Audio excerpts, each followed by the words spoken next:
number of children and teens killed by guns in the United States has increased by 30% to now 1,637 fatalities, averaging more than 4 deaths per day. Now, it sounds like we're living in a war zone. So if you're a parent with children or teenagers out late at night, you may find yourself tensing up every time the phone rings. And one phone call can throw your world into chaos and panic just like that. Imagine getting that call, a call where a voice tells you your son or your daughter has been shot and killed. Today, you will meet 2 moms who did receive those horrific phone calls. Sharon, who has been featured on Your World before, got the call that her son was gunned down in a college campus.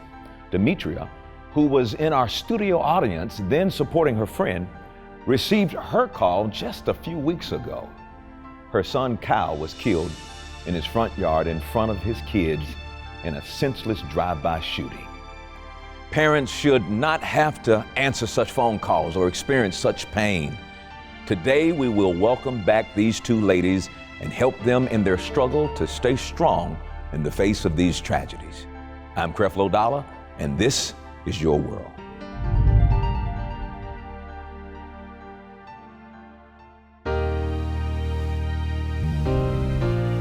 Changing one life, time after time. Oh Lord, we do it all for you. Through the trials I see, I'll always believe a new life starts with me. Oh, Change your world today. Change is gonna come your way. Change and get an understanding. His grace will transform you.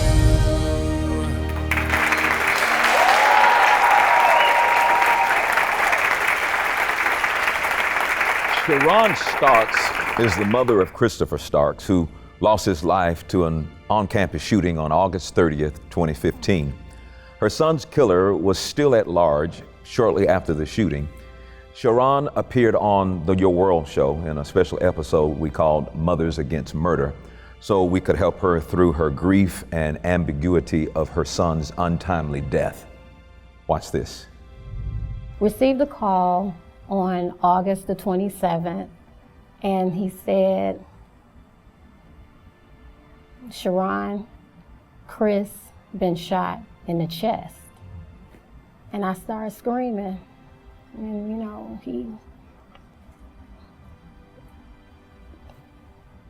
went in the chest. And so when you arrived there, you discovered that he was already gone? By that time, Chris was already gone. Of course, the detectives and everybody involved, GBI, getting information, and I understand this is probably still under investigation. Still an investigation. Have they found the shooter yet? No. Nearly 3 years later, Sharon returns to our program to talk through her feelings about her long ordeal and hopefully achieve closure over the devastation of her family. Ladies and gentlemen, please welcome Sharon back to Your World.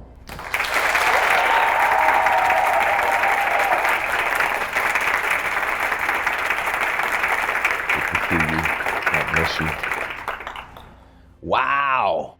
You know, one of the things I want to celebrate is the birth of this powerful ministry. Yes. that God has given you. Yes. And it's amazing. You look like you got a layer of anointing on you for the task that is at hand. Thank you. Tell us about the recent information you got about the guys that were apprehended, and just give us an update on that. Okay.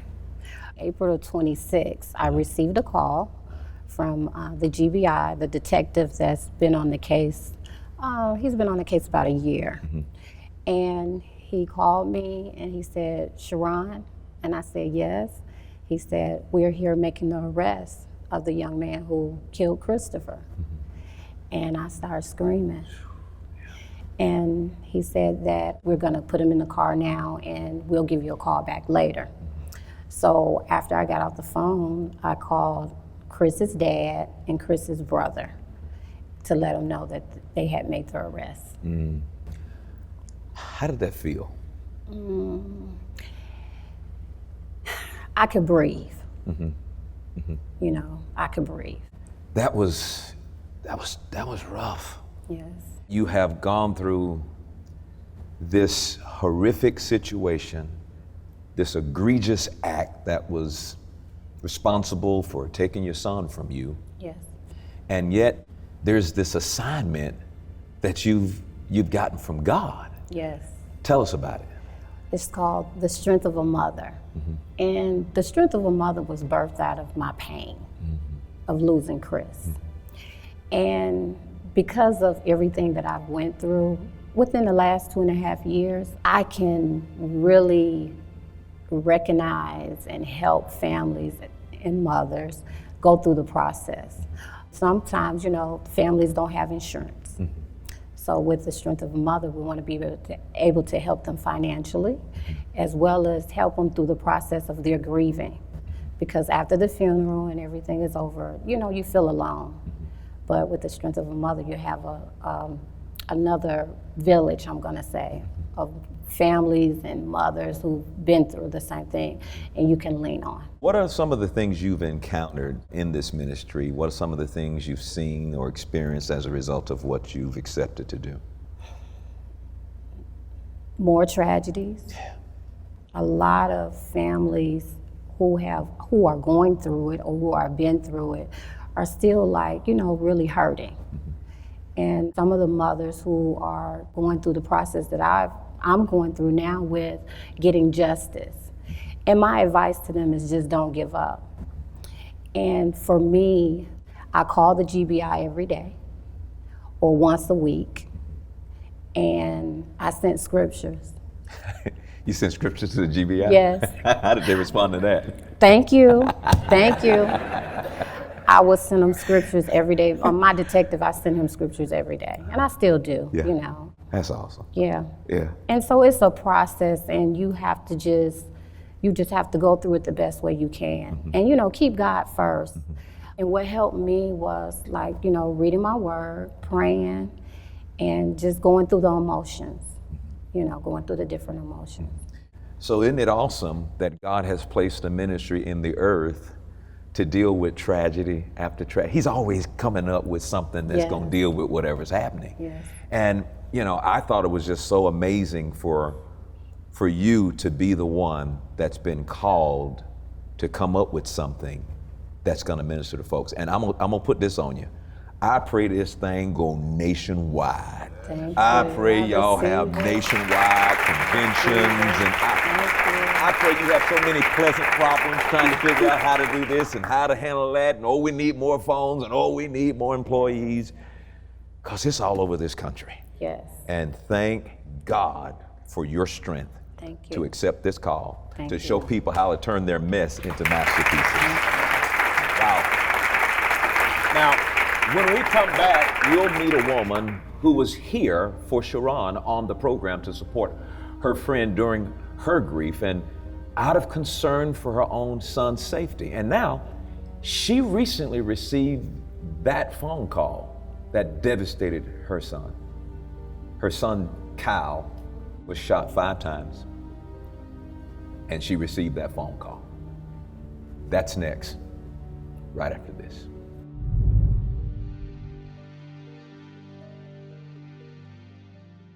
You know, I remember the time when, as a leader, a young leader, first starting off in the ministry, I needed to know some things.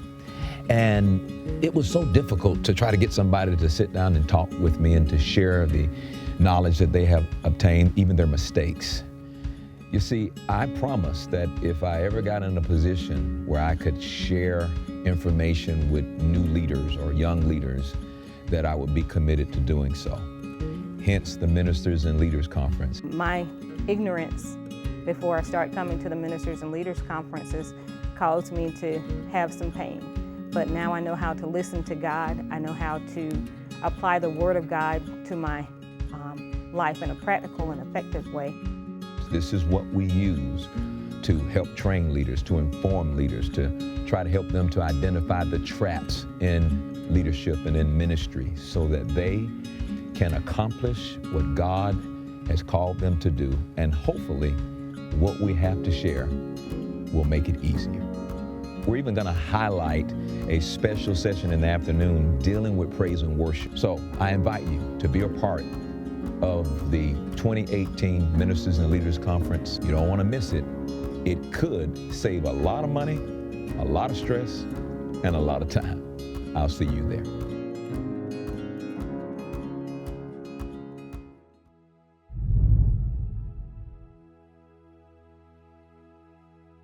Something that you said, Dr. Dollar, that really struck me was, how do you get in the minds of the young black men? I deal with it with my son. Yesterday, he got a phone call of a friend of his that was murdered yesterday morning, and the mindset of my son is revenge. And I don't know how to keep my son. I don't want to get that phone call. Welcome back. Please join me in welcoming Demetria to your world.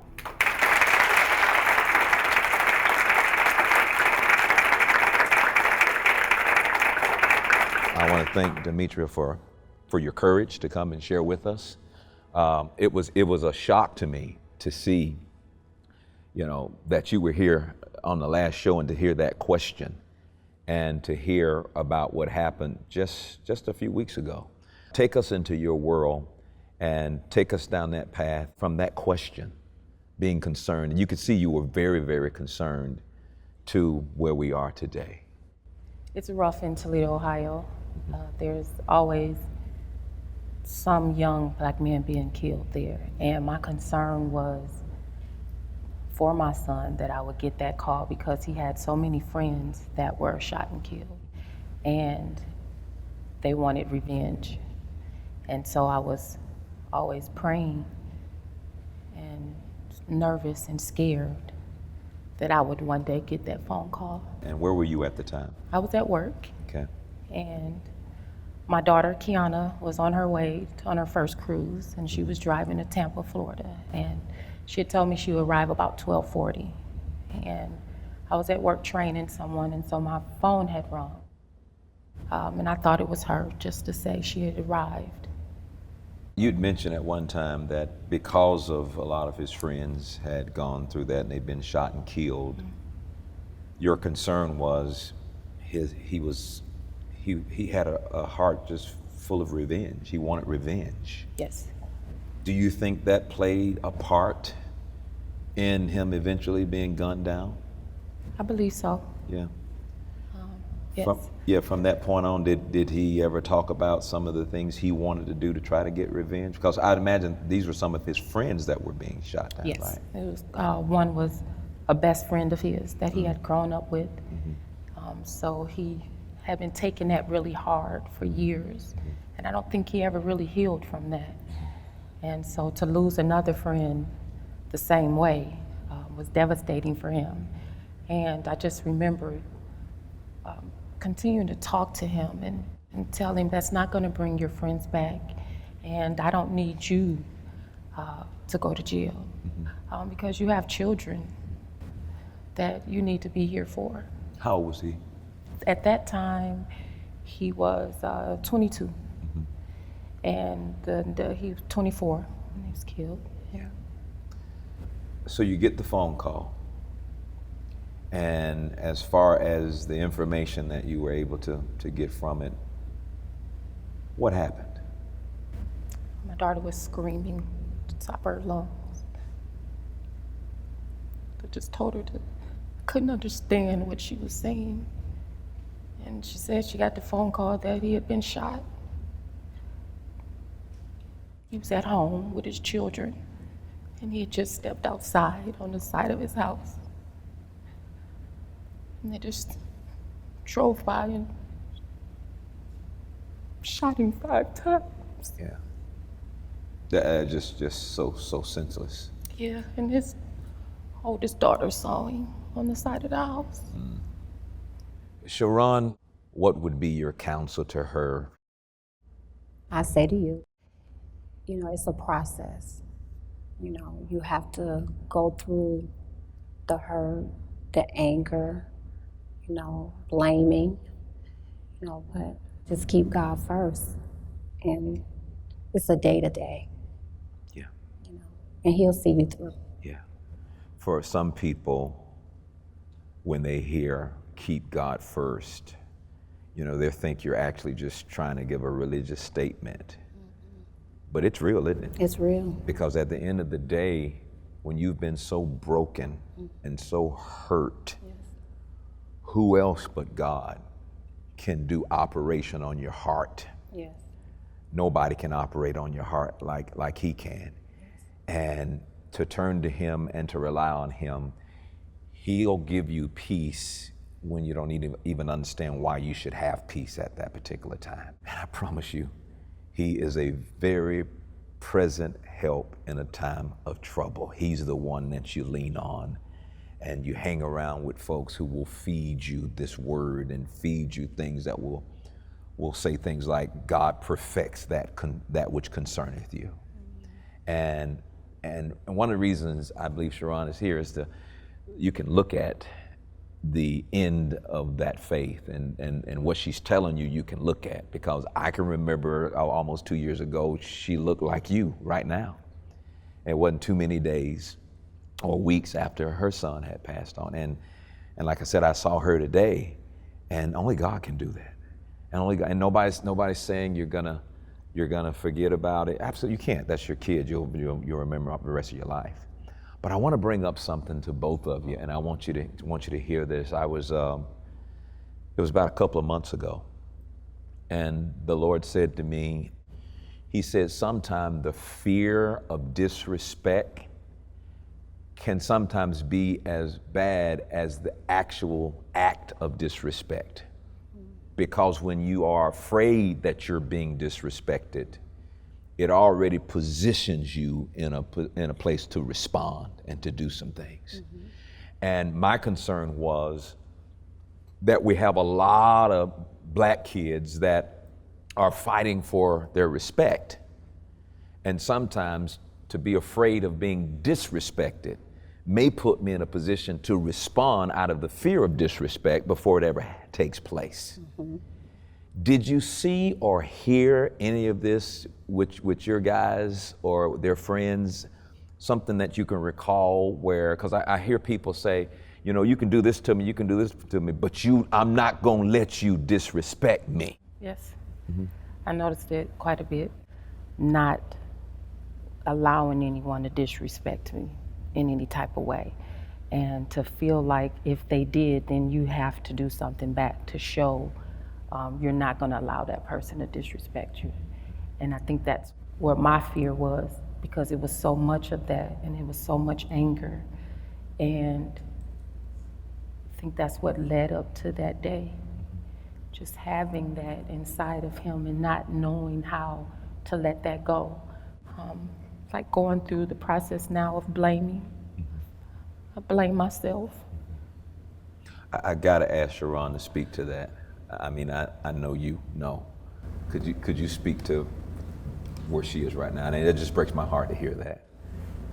It's because you're not to blame. Yes. Demetria, you are not to blame. We do the best as parents that we can for our children. We speak into their lives, we pray for them, but when they leave the house or whatever, we don't know what's gonna happen, and it's not your fault.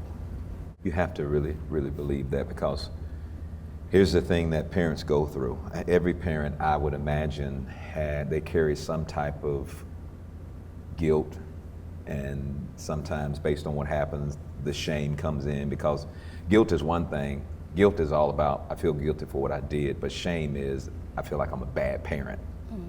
And shame is always about how you feel and how you view yourself, and you're concerned about how others see you and how others view you. So you gotta make sure that claw of shame doesn't get on the inside of you. The thing that I have come to recognize and realize, once those kids turn 18, 19, and 20, they are grown, and they have got to now make a decision to have a relationship with God, the one that helps them, whether they do it privately, sometimes they don't announce it. There may be things that they're working on and dealing with. But when they became grown, now they're responsible for the decisions they make. They can't continue to point fingers and say, you know, it was your fault. If you would have done this, okay, well, maybe I should have done better, but even if I didn't, you are now grown and you're gonna have to make a decision to have a relationship with Jesus, and you're gonna have to make a decision about the decisions you're making, but you don't get to point fingers at me and blame me anymore and even try to shame me for it, because if I didn't do something right, and I don't claim to be a perfect parent, but if I didn't do something right, then you're gonna have to hook up with God so he can do right what you say I didn't do right. But at the end of the day, I'm not accepting that responsibility for the decisions that you make. And so, you know, you gotta be careful, because that's when shame can put its claws on the inside of us and make us feel like, you know, the whole thing was my fault. No, absolutely not. Don't do that. Let that go. And God has something for you. He can birth a tremendous blessing out of this tragedy. And I wish that there was a way I could come up with this covenant amongst black men and have every black man alive sign an agreement that I will never, no matter what happens, take the life of a black man, because we are brothers. And enough of society has taken us away from one another. We're killing one another. We can't do that. We gotta stop. It's gotta stop. You don't have to fear being disrespected. If you'll give your life to Jesus Christ, then he will take care of you. He will be your vindication. He respects you. He will love you. And it's a fear. It's a demonic fear. I am afraid that you're going to disrespect me, so I'd rather kill you than to allow you to disrespect me. We're better than that. But we've got to start recognizing that we're better than that, so we don't have to continue to have these senseless things happen, and we leave our mothers behind in pain because we're afraid to be disrespected. Boy, grow up. It's time to be the men that God has called us to be. So, I don't know, I apologize for going off, but you're gonna be all right.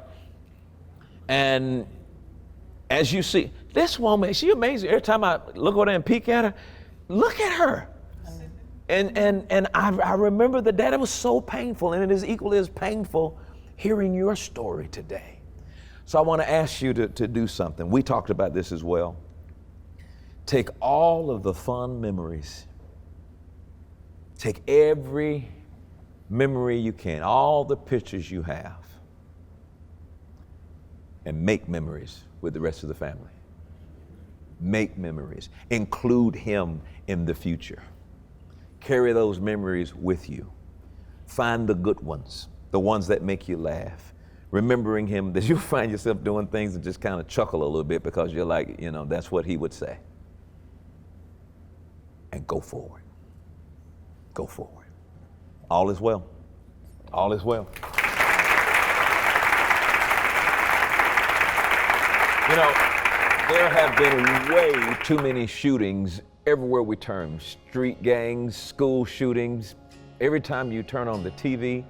And I know it seems like a war zone out there, but we must come together as a community to help each other.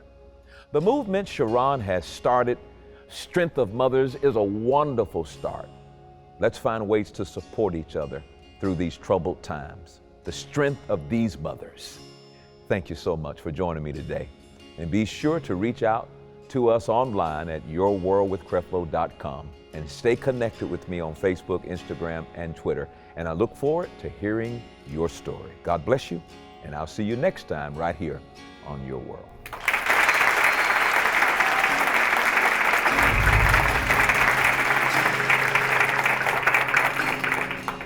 The mindset of my son is revenge, and I don't know how to keep my son.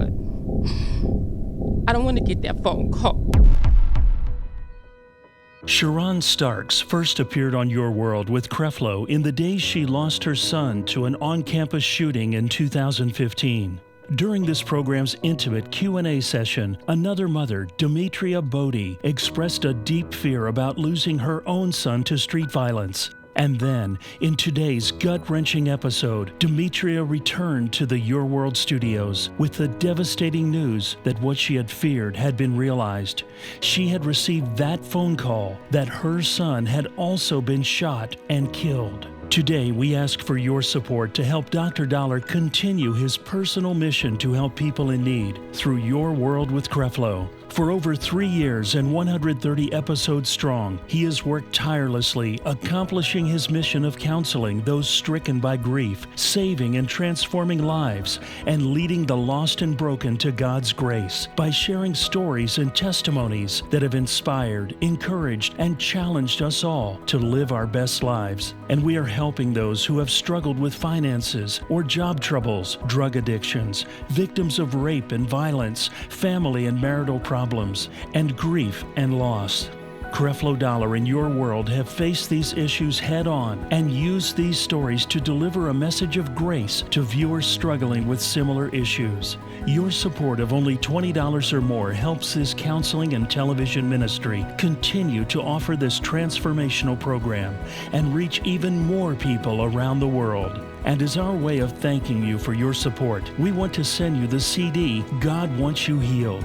In this message, Creflo Dollar reveals how, when the world lets us down, we can look to Jesus, who will never fail us. We need Him in our finances, our family relationships, and especially in our healing. We will also send you 2 DVDs, the full uncut interview from today's show with Demetria, and the entire unedited original 2015 interview with Sharon. You've only seen portions of these interviews. Now join these mothers whose pain speaks for everyone who has lost a loved one, and find healing with them as they walk through their grief and loss. Call or go online now to show Creflo Dollar and Your World your support for this programming. The tragic situations and inspirational triumphs shared by our guests over the last 3 years have been nothing short of astounding. We are hearing from those who have watched the show. Tell us what Your World has done to encourage them to finally do something about their situation, get past that hurt, overcome that addiction, and rejoice in the knowledge that God is real, that God is here, and God is present in our lives. But we can't continue to help reach and transform these lives without you, your Our World family. Please call the number below and make a difference in these people's lives.